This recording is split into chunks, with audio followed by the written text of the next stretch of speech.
नमस्कार साथियों, आपका हमारे YouTube चैनल जुगल टेक्निकल में हार्दिक स्वागत है। मैं जुगल राठौर। दोस्तों, इस वीडियो में हम बात करेंगे एसके बीके कार्यक्रम शिक्षा के बढ़ते कदम जो कार्यक्रम है, जो सत्र 2022-23 में जो राज्य की कक्षा 1 से 8 की जो कक्षाएं हैं उसमें चलाया जाएगा, जिसमें आपको रेमेडिएशन कार्यक्रम, ब्रिज कोर्स कार्यक्रम तैयार करना है, जिसमें आपको वर्कबुक वितरण किस प्रकार का है, कक्षा कक्ष प्रक्रिया क्या रहने वाली है, विद्यार्थी समूह निर्माण किस प्रकार करना है और बेस्ट लाइन योगात्मक आकलन किस प्रकार करवाना है, पेरेंट टीचर मीटिंग क्या है और शिक्षक प्रशिक्षण और शिक्षक ऐप के द्वारा आपको क्या क्या कार्य करने हैं, उसकी पूरी जानकारी एसके बीके कार्यक्रम की मैं आपको इस वीडियो में देने वाला हूं। तो कंप्लीट पूरा वीडियो देखिए और आप हमारे चैनल पर नए हैं और अभी तक आपने हमारे चैनल को सब्सक्राइब नहीं किया तो चैनल को सब्सक्राइब करें, बेल आइकन प्रेस करें, क्योंकि ऐसी लेटेस्ट जानकारी मैं आपको लगातार देता रहता हूं। तो शुरू करते हैं। तो देखिए, शिक्षा के बढ़ते कदम कार्यक्रम क्या है। यहाँ पर देख सकते हैं आप, शैक्षिक सत्र 22-23 में विद्यार्थियों के सर्वांगीण विकास, अध्ययन निरंतरता एवं शैक्षणिक उद्देश्यों की प्राप्ति हेतु विस्तृत कार्य योजना जारी हो चुकी हैं।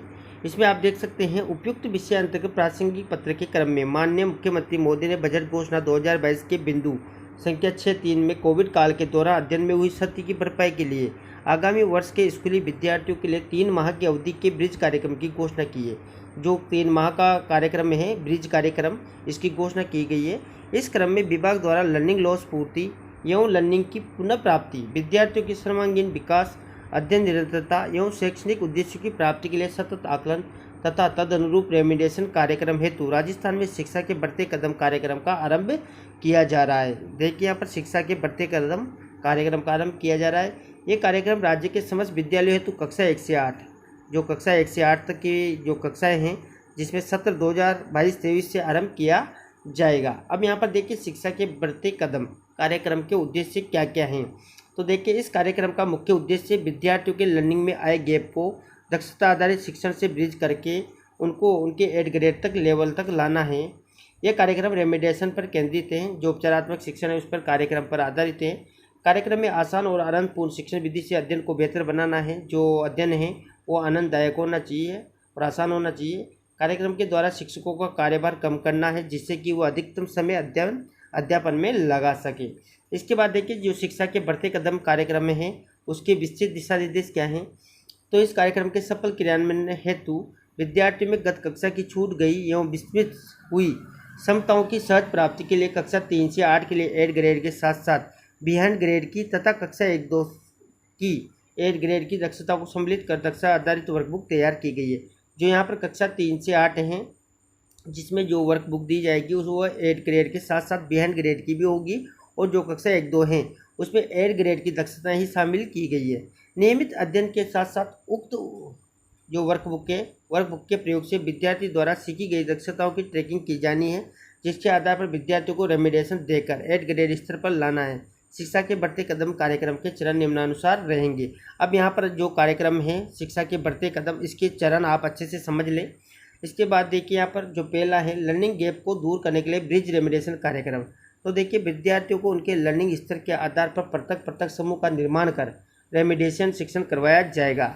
इसके तहत निम्नलिखित कार्रवाई की जानी है। अब यहाँ पर क्या क्या काम आपको करने हैं लर्निंग गैप को जो दूर करना है, जो ब्रिज रेमिडिएशन कार्यक्रम है इसके तहत। तो सबसे पहला है वर्क बुक का वितरण। तो यहाँ पर देखिए, विभाग द्वारा लर्निंग लॉस को समाप्त करने हेतु RSCERT द्वारा कक्षा 1 से 8 के लिए लर्निंग लेवल आधारित 18 क्लस्टर वर्कबुक विकसित की गई है। ब्रिज रेमिडिएशन कार्यक्रम के दौरान कक्षा 1 से 8 तक के समस्त विद्यार्थियों द्वारा निम्न वर्कबुक का उपयोग किया जाना है। अब वर्कबुक यहाँ पर आप अच्छे से समझ लें। देखिए, वर्कबुक का यहाँ पर नाम दे रखा है, क्लासेज दे रखी है और सीखने के उनके स्तर दे रखे हैं, और यहाँ पर विषय दे रखे हैं। विषय यहाँ पर 3 ही हैं, हिंदी, गणित और अंग्रेजी। अब यहाँ पर देखिए, सबसे पहले जो वर्कबुक का नाम है प्रथम, वो है यहाँ पर कक्षा 1 के लिए, जो 8 ग्रेड लेवल 1 की होगी। मतलब जो यहाँ पर कक्षा 1 है तो यहाँ पर लेवल भी उनका 1 ही रहेगा और उन्हें जो है 8 ग्रेड की रहने वाली। इसी प्रकार कक्षा 2 की जो वर्कबुक है उसका नाम है पल्लव, और वो भी 8 ग्रेड यानी कि लेवल 2 की ही रहेगी, और विषय हुए तीनों हिंदी, गणित और अंग्रेजी रहने वाले हैं। इसी प्रकार जो कक्षा 3 की वर्कबुक है उसका नाम है पहल, और ये बिहाइंड ग्रेड की भी होगी और लेवल 1-2 जो बिहाइंड ग्रेड है इसमें लेवल जो है कक्षा 1 और कक्षा 2 का रखा गया है, और जो है वो बिहाइंड ग्रेड की और 8 ग्रेड के भी इसमें जो है कुछ शामिल होंगे। तो यहाँ पर देखिए तीनों विषय हैं। इसी प्रकार कक्षा 4-5 के लिए यहाँ पर प्रयास नामक वर्कबुक होगी, जिसमें बिहाइंड ग्रेड होंगे, जिसमें लेवल 2, 3, 4 यानी कि कक्षा 2 के, 3 के और 4 के जो है इसमें शामिल कोर्स को शामिल किया गया है। इसी प्रकार यहाँ पर कक्षा 6-7 के लिए प्रवाह होगी, जिसमें बिहाइंड ग्रेड 3, 4 और 5 की होगी। इसी प्रकार कक्षा 8 में यहाँ पर देखिए फरकर नाम की वर्कबुक हैं, जिसमें बिहाइंड ग्रेड यानी कि लेवल 5, 6 और 7 रखा गया है। इस प्रकार यहाँ पर वर्कबुक के नाम दिए गए हैं, कक्षाएं दी गई है और जो उनके सीखने का स्तर है जो वर्कबुक है उसमें ये शामिल किया गया है। और विषय यहाँ पर 3 दे रखे हैं, हिंदी, गणित और अंग्रेजी। इस प्रकार वर्कबुक आपको मिलेगी। अब देखिए यहाँ पर वर्कबुक, ये वर्कबुक जुलाई माह तक सीबीओ कार्यालय तक समसा द्वारा ब्लॉक स्तर तदुपरांत विद्यालय में पहुंचाई जाएगी। ब्लॉक स्तर तक वर्कबुक प्राप्त करने और बेचने हेतु सीबीओ नोडल अधिकारी होंगे। समसा द्वारा जारी पत्रांक हैं, इसके अनुसार जो सीबीओ द्वारा अपने अधीन बीओ यूसीओ को तथा पीओ यूसीओ अपने परिक्षेत्र के समस्त विद्यालयों तक 1 सप्ताह के भीतर कार्यपुस्तिकाएं वितरित की जानी तथा कार्यपुस्तिकाएं वितरण डेटा शाला दर्पण पोर्टल पर भी अपलोड किया जाना है। इसके बाद जो दूसरा पॉइंट है वो है ब्रिज रेमिडिएशन कार्यक्रम के चरण क्या हैं। तो देखिए यहाँ पर समस्त विद्यालयों में जुलाई 2022 से अप्रैल 2023 तक रेमिडिएशन कार्यक्रम चरणबद्ध रूप से संचालित होगा, जिसमें ब्रिज रेमिडिएशन कार्यक्रम के 2 चरण होंगे। पहला चरण देखिए आप, जो प्रथम चरण में कक्षा के सभी विद्यार्थियों को बिहाइंड ग्रेड दक्षता आधारित जो चरण है पहला, उसमें बिहाइंड ग्रेड दक्षता पर आधारित होगा, जिसमें आपको करना क्या है देखिए, जुलाई 2022 से सितंबर 2022 तक यानी कि 3 महीने जुलाई, अगस्त और सितंबर तक प्रत्येक सप्ताह सोमवार से शुक्रवार यानी कि जो सोमवार से शुक्रवार हैं प्रति दिवस कुल 8 कालांश में से 8 कालांश प्रतिदिन होते हैं, जिसमें से 4 कालांश में वर्कबुक आधारित शिक्षण कार्य तथा यानी कि अर्थात रेमिडिएशन शिक्षण के लिए निर्धारित रहेंगे। यानी कि जो कालांश 8 कालांश है उसमें जो 4 कालांश है वह वर्कबुक है उस पर आधारित है, मतलब रेमिडिएशन शिक्षण के रहेंगे, तथा शेष 4 कालांश में 8 ग्रेड की विषय वस्तु का अध्यापन आपको करवाना होगा। ये प्रथम 3 माह का काम है, जुलाई, अगस्त और सितंबर का, जिसमें आपको प्रथम 8 कालांश जो होते हैं उसमें से 4 कालांश में वर्कबुक का वर्क करवाना है और जो लास्ट के या जो 4 कालांश से शेष बच्चे उसमें आपको 8 ग्रेड की विषय वस्तु का अध्यापन करवाना होगा। इसके बाद देखिए, रेमिडियल शिक्षण के दौरान विद्यार्थियों को लर्निंग लेवल के आधार पर 2 समूह में बांटकर पृथक पृथक बिठाया जाएगा। यहाँ एक तो होंगे जो स्तर होगा जिसका स्तर कम है और दूसरा है जिसका स्तर अच्छा है। यहाँ पर 2 समूह बनाकर आपको उनका अध्ययन करवाना होगा। द्वितीय चरण में आपको क्या करना है देखिए, द्वितीय चरण में विद्यार्थियों को रेमिडिएशन प्रोग्राम की अवधि के दौरान अलग से निर्देश प्रदान होंगे, तो इसके अलग से यहाँ पर निर्देश जारी होंगे। फिर भी यहाँ पर देखिए, अक्टूबर 2022 से अप्रैल 2023 तक यानी कि अक्टूबर से अप्रैल तक प्रत्येक सप्ताह सोमवार से शुक्रवार प्रति दिवस प्रथम 2 कालांश जो रेमिडियल शिक्षण के लिए निर्धारित रहेंगे, इसके लिए विस्तृत निर्देश पृथक से जारी किए जाएंगे। यहाँ पर इसके जो द्वितीय चरण है इसका अलग से निर्देश यहाँ पर जारी होंगे। तो अभी आपको सिर्फ इतनी सी जानकारी रखना है कि ये अक्टूबर से अप्रैल तक जो है प्रारंभ होगा, जिसमें सप्ताह के जो सोमवार से शुक्रवार हैं जिसमें 2 कालांश है उसमें रेमिडियल शिक्षण आपको करवाना होगा। इसके बाद देखिए, तीसरा पॉइंट है कक्षा कक्ष प्रक्रिया। इसमें आपको देखिए, कार्यपुस्तिका के उपलब्ध होने तक विद्यार्थियों का अभ्यास कार्य जारी रह सके, इस हेतु कार्यपुस्तिका के उपलब्ध होने तक कक्षा 1 से 8 तक की हिंदी, गणित, अंग्रेजी विषय की कार्यपुस्तिकाओं को समसा पोर्टल, अगर आपके यहाँ पर विद्यालय में कार्यपुस्तिकाएँ अभी तक नहीं आई हैं तो आपको यहाँ पर क्या करना है देखिए, समसा पोर्टल rajsamsa.nic.in पर संदर्भ सामग्री टैब से संस्था प्रदान आवश्यकता अनुसार वर्कशीट्स शिक्षक द्वारा डाउनलोड करवाएंगे। इन वर्कशीट को शिक्षक द्वारा बोर्ड पर लिखकर विद्यार्थियों को अभ्यास कार्य करवाया जाना है। प्रति सप्ताह 5 वर्कशीट आपको करवानी होगी अगर जिन विद्यालय में कार्यपुस्तिकाएँ नहीं पहुँची हैं। और जो कक्षा 1 से 8 है उनके तीनों विषय यहाँ पर दे रखे हैं, हिंदी, गणित, अंग्रेजी, इन तीनों विषय की यहाँ पर जो कार्य पुस्तिकाएँ आपकी नहीं आई हैं तो वर्कशीट आप जो rajsamsa.nic.in से प्राप्त कर सकते हैं। इसके बाद देखिए, जो ब्रिज रेमिडिएशन प्रोग्राम के दौरान 4 महत्वपूर्ण कक्षा प्रक्रियाओं शिक्षण अभ्यास आकलन समर्थन का पालन किया जाना है। तो क्या है वो देखिए, यहाँ पर देखिए कक्षा कक्ष प्रक्रिया दे रखी है, उनका विवरण दे रखा है और उनके स्रोत भी यहाँ पर दे रखे हैं। 4 जो कक्षा कक्ष प्रक्रियाएँ हैं जिसमें पहली हैं दक्षता आधारित और गतिविधि आधारित शिक्षण है, जिसमें आपको देखिए विवरण दे रखा है। ब्रिज रेमिडिएशन अवधि के दौरान अवधारणाओं को पढ़ाने के लिए शिक्षक दक्षता आधारित शिक्षण का संचालन करें। शिक्षकों द्वारा विद्यार्थियों को कोई भी नई दक्षता सिखाने से पूर्व कक्षाओं में गतिविधि आधारित शिक्षण के संचालन हेतु एबीएल किट का उपयोग किया जाएगा। सप्ताह में 1 दिवस देखिए यहाँ पर एबीएल किट 1, 2 और एबीएल किट 3, 5 के लिए जो है ये आपका इनका उपयोग जो आप कर सकते हैं। इसके बाद दूसरा पॉइंट है यहाँ पर देखिए, दक्षता आधारित अभ्यास के लिए कार्य पुस्तिका। तो यहाँ पर देखिए दक्षताओं को प्राप्त करने हेतु तो अभ्यास के लिए रेमेडिएशन अवधि के दौरान उपयोग की जाने वाली ब्रिज रेमेडिएशन वर्कबुक की दक्षता आधारित वर्कशीट का उपयोग किया जाना है। इसके लिए आपको जो कार्य पुस्तिका है वो उसमें से ये मिल जाएगा।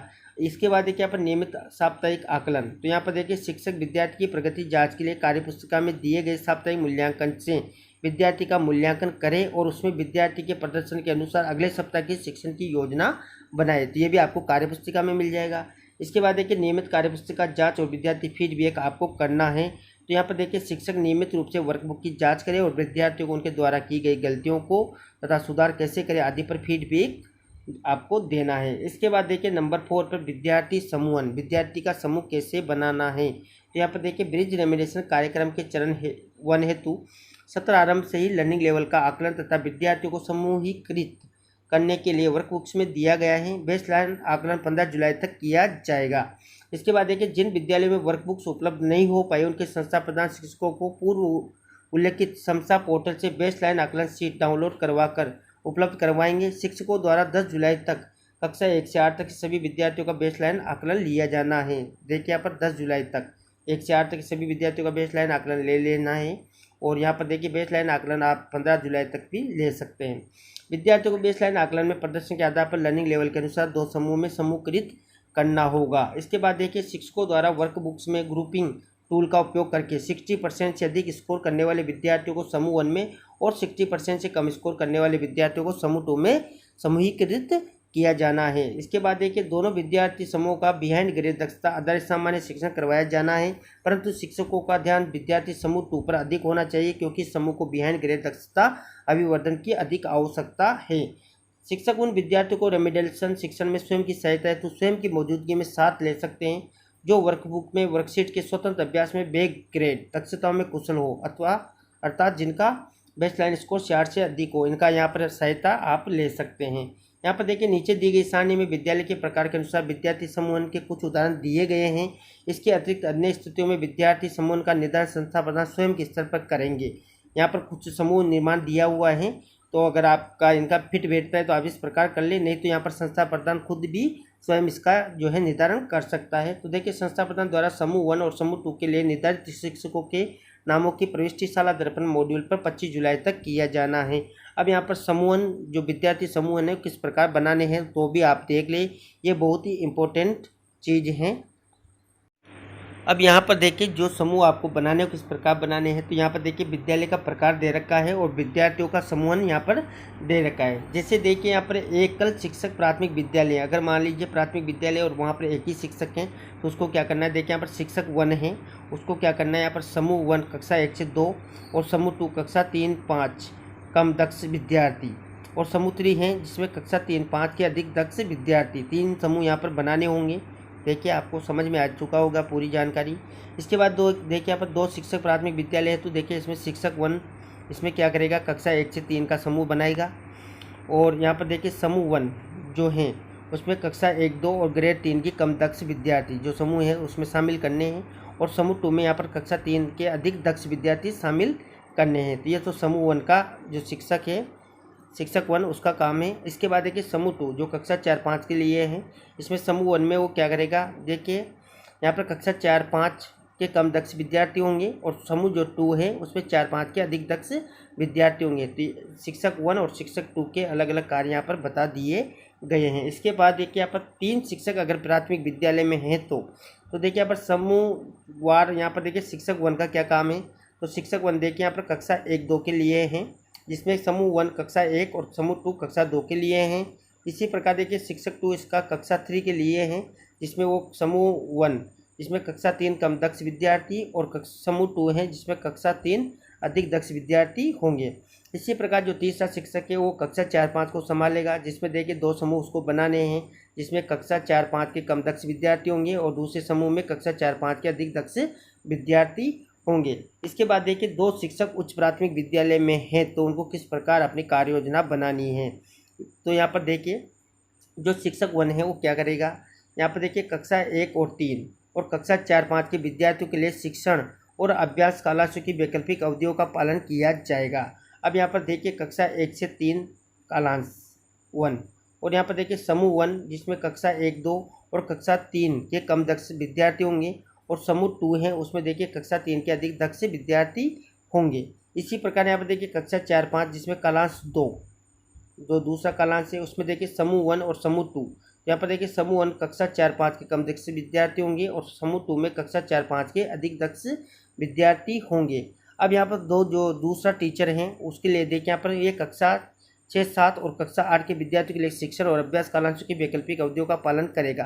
यहाँ पर 2 ही शिक्षक है तो एक शिक्षक तो 1 से 5 संभालेगा और दूसरा शिक्षक यहाँ पर 6 से 8 को संभालने का काम करेगा। तो यहाँ पर देखिए क्या करना है उसको, कक्षा 6 से 7 का कालांश यहाँ पर देखिए, तो कालांश फर्स्ट में देखिए क्या करना है, तो समूह 1 और 2 दो समूह हैं यहाँ पर देखिए पहले समूह में कक्षा 6 और 7 के कम दक्ष विद्यार्थी होंगे और दूसरे समूह में जो अधिक दक्ष विद्यार्थी होंगे। इसी प्रकार कालांश 2 में कक्षा 8 के लिए समूह 1 में जो कक्षा 8 के कम दक्ष विद्यार्थी हैं और समूह 2 में जो कक्षा 8 के अधिक दक्ष विद्यार्थी होंगे। इस प्रकार यहाँ पर 2 शिक्षकों की कार्य योजना है जो उच्च प्राथमिक विद्यालय में। इसी प्रकार 3 अगर शिक्षक उच्च प्राथमिक विद्यालय में है तो उनको क्या करना है, तो देखिए शिक्षक 1 का काम है कक्षा 1 से 3 को जो है तैयार करना। तो देखिए यहाँ पर समूह 1, 2 बना रखे हैं।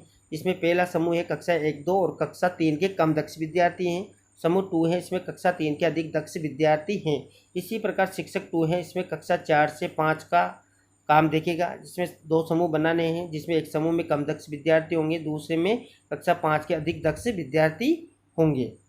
इसके बाद देखिए शिक्षक 3 जो क्या करेगा, यहाँ पर कक्षा 6 से 8 का कार्य करेगा, इसमें उसको सारे काम संभालने हैं। तो देखिए इसमें कालांश 1 में क्या करना है, इसमें देखिए समूह 1 और 2 इसमें कक्षा 6-7 के कम दक्ष विद्यार्थी और कक्षा 6-7 के अधिक दक्ष विद्यार्थी समूह 2 में होंगे।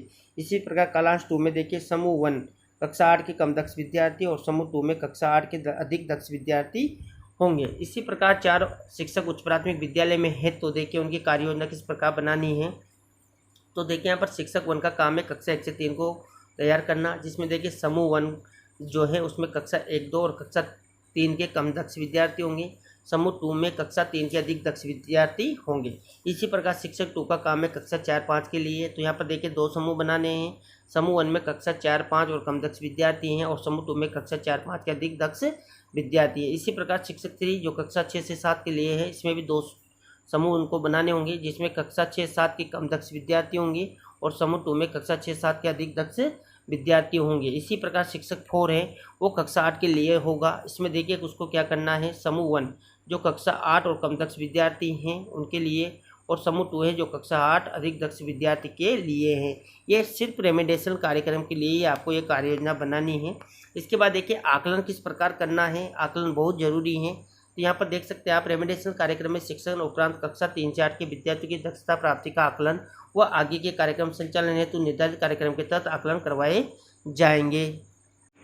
इसके बाद देखिए यहाँ पर शिवरा पंचांग में निर्धारित समय अनुसार 3 दक्षता आधारित आकलन किए जाने हैं कक्षा 5 और 8 के अतिरिक्त। यहाँ मतलब 1 से 4 और 6 और 7 के लिए 3 दक्षता आधारित आकलन होंगे। कक्षा 5 और 8 का यहाँ पर अलग सिस्टम रहेगा। देखिए वो क्या रहेगा, नोट यहाँ पर दे रखा है।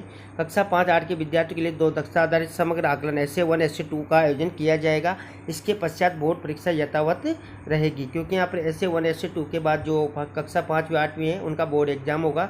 इस प्रकार वहाँ पर उनका 1 से 3 नहीं होगा जो अन्य क्लासों में होगा। इसके बाद देखिए बेसलाइन आकलन लेना है, बेसलाइन असेसमेंट तो क्या है।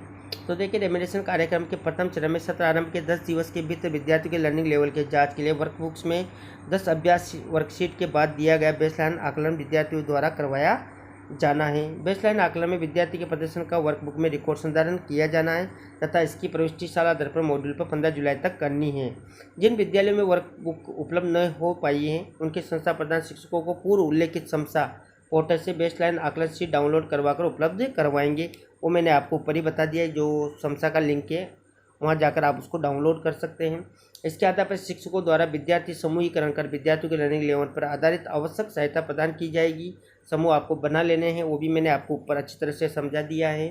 इसके बाद देखिए रचनात्मक आकलन आपको जो फॉर्मेटिव असेसमेंट हैं वो किस प्रकार लेने हैं तो वो भी आप अच्छे से समझ लें।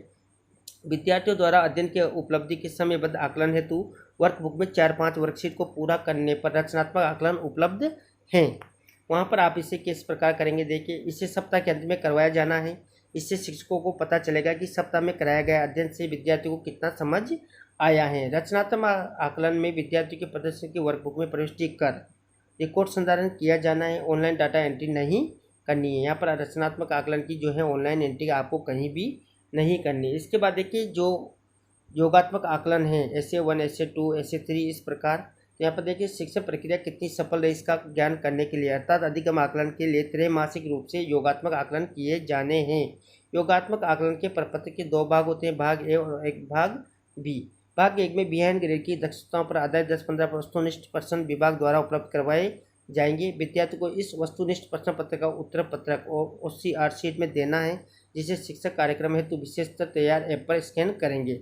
स्कैन फोटो से ऑटोमेटिक डाटा एंट्री की जाएगी। इसके बाद देखिए भाग बी में ग्रेड स्तरीय दक्षताओं पर आधारित प्रश्न होंगे, जिनका निर्माण शिक्षक स्वयं के स्तर पर तथा उत्तर पुस्तिकाओं की जांच शिक्षक नियमित प्रक्रिया द्वारा करेंगे। इसकी साला दर्पण पर डाटा एंट्री की जानी है। योगात्मक आकलन उत्तर पुस्तिका प्रिंटिंग तथा वितरण के लिए समसा नोडल एजेंसी रहेगा। इसके बाद देखिए पेरेंट टीचर मीटिंग तथा होलिस्टिक कार्ड रिपोर्ट, ये भी आप अच्छे से समझ लें।